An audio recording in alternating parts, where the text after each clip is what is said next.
আসসালামু আলাইকুম এভরিওয়ান, কি অবস্থা সকলের? আশা করি সকলে ভালো আছেন। আমরা গতকাল যে খাসি দুটো আনছিলাম সেই খাসি দুইটা জবাইয়ের দায়িত্বে এবং যুগ্মন কষাই ছিল কামাল ভাই এবং সহযোগিতায় ছিল হামজা ভাই, রাজন ভাই এবং ইব্রাহিম ভাই। তারা কাটাকাটি শুরু করে দিল। দুপুরের সময় রোদ্দুরের ভিতরে, কোনো টাইম নেই কাটাকাটি করার সময় এখনই। তারা বলল যে রাত হয়ে গেলে সমস্যা, তো আমরা দিনের বেলায় করব। এই কারণে খাসি আনার সাথে সাথে আমরা বসিয়ে দিলাম জবাই, এবং জবাই করার সাথে তারা ছোলা এবং কাটার সম্পূর্ণ দায়িত্বে থাকলো হামজা ভাই, এবং সাথে সহযোগিতা আসলাম ভাই আছে এবং আসলাম ভাইয়ের ছোট ভাই নাইম ভাই আছে। তাছাড়া এখানে আমজাদ ভাই সহ আমরা যারা ছাগলগুলো ক্রয় করছি তারা সকলে এখানে উপস্থিত ছিলাম। সো আমরা একটা ছেঁয়া জায়গা নিয়ে আসলাম ছাগলটা জবো দিয়ে। জবাই ভিডিও আলাদা পাবেন। সো আমরা জবাইয়ের ভিডিও দিচ্ছি না এখানে, কারণ পেজে সমস্যা হতে পারে। সো একে একে তারা দ্রুত সহিত চামড়াটা ছুলে ফেললো, এবং রাজন ভাই অনেক দক্ষ এবং হামজা ভাই অনেক চালু কাজে।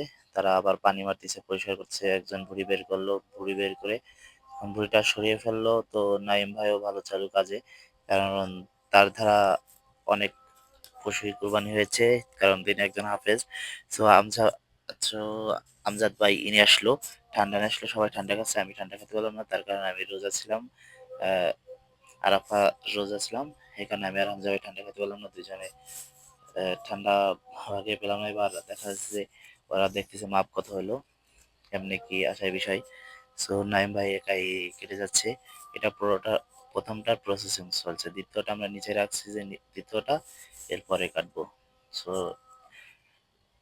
রাজন ভাই কি করতেছে, খুব তাড়াতাড়ি আমাদের কাজটা সম্পন্ন হয়েছে, বেশিক্ষণ লাগে নাই।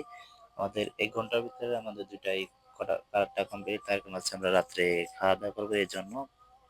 সো প্রথমটা শেষ হয়ে গেল, পরেরটা আবার ঝুলিয়ে আনলো। প্রথমটা বাকেটে মাংস রাখা হলো এবং পরেরটা আবার ঝুলানো হলো। সো আমি এবার দেখালাম যে আমি ক্যামেরাম্যানে আছি, আর আমি এখানে কোনো দায়িত্ব পালন করতেছি না, আমি এখানে শুধু ভিডিও করতেছি। তার কারণ হচ্ছে আমি রোজা ছিলাম, রোজা থেকে শরীরটা অনেক তাবান ছিল, ছাগল কিনতে গেছিলাম এবং রোদ্রের তাপ প্রচুর থাকার কারণে আমি অনেকটা, মানে আমার খারাপ লাগছিল, জাস্ট আমি বসেছিলাম। সো এই যে মাংস রাখা আছে এগুলো কাটা হবে। এই আর একবারে মানে আমরা শুরু করে দিলাম কাটাকাটি, এবং আরেকটা ছোলা আছে, ওটাও ছোলা প্রায় কমপ্লিট। ওটা ওই যে বানানো হচ্ছে মাংস। সো হামজা ভাই কুপাকে শুরু করে দিল, কুপাচ্ছে। সো হামজা ভাই রাগ করে। সো এখন মাংস প্রসেসিং করার পালা, কারণ আমরা সন্ধ্যার আগে এখান থেকে চলে যাব। দেখা যাচ্ছে এরপরে বালি উঠবে, আর বালির ভিতরে বালি লাগলে মাংস খাওয়া যাবে না। তার ঈদের আগে যদি মাংস না খাইতে পারি ঈদের রাতে, তাহলে তো আর জমেই না। সো চলে আসলো সিকিউরিটি এসে দেখতেছে যে আমরা কি দেখি করি। সো এখানে রাজন ভাই কুপাকুপি শুরু করে দিল, হামজা ভাই চলে গেছে রাগ করে। তার আমি একটা কথা বলছি সেটা আগে সে চলে গেছে। সো আমি বসে বসে ভিডিও করতেছি, আর ওরা কেউ মাংস আলাদা করতেছে হাড্ডি থেকে, কেউ হাড্ডি আলাদা করতেছে, আর রাজন ভাই শুধু কুপাই দিচ্ছে। সে কুপাই দিচ্ছে, আসলাম ভাই এবং রানা ভাই এরা মাংসগুলা টুকরা টুকরা করতেছে।